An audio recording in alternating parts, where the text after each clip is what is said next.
Today we are making Sadako frames. There is a story behind this. Let's see that story. Sadako Sasaki was a Japanese girl who was murdered in the US atomic bombing in Hiroshima in 1945. Sadako was 2 years old when the atomic bomb was dropped on Hiroshima. Although she escaped from death, the deadly radiation caused leukemia. There is a belief in Japan, if you make 1,000 white paper cranes, your wish will come true.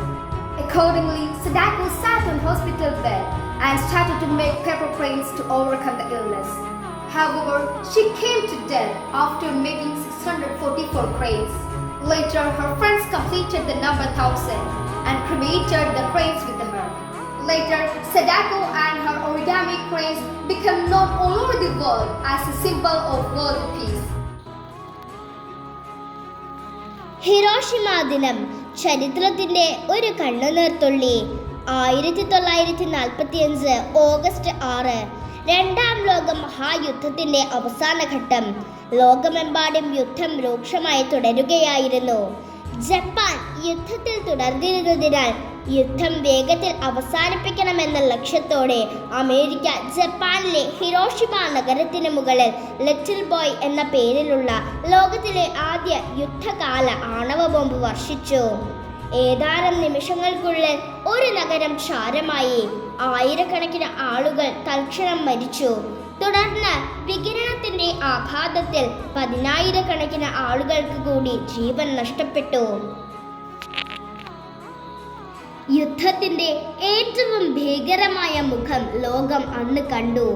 ഈ ദുരന്തത്തിന്റെ വേദന ലോകത്തെ എന്നും ഓർമ്മിപ്പിക്കുന്ന പേരാണ് Sadako Sasaki. ബോംബാക്രമണ സമയത്ത് അവൾ ഒരു കൊച്ചുകുട്ടിയായിരുന്നു.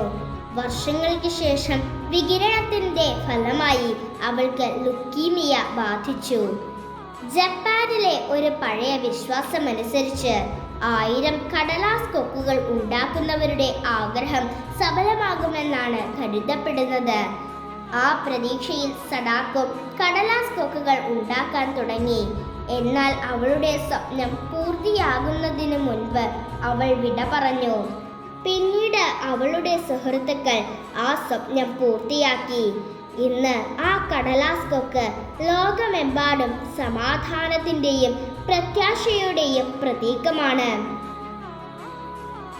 ഹിരോഷിമ ദിനം നമ്മെ പഠിപ്പിക്കുന്നത് ഒരേയൊരു സത്യമാണ്: യുദ്ധത്തിൽ ആരും യഥാർത്ഥ വിജയികളല്ല. നഷ്ടമാകുന്നത് മനുഷ്യ ജീവനുകളാണ്.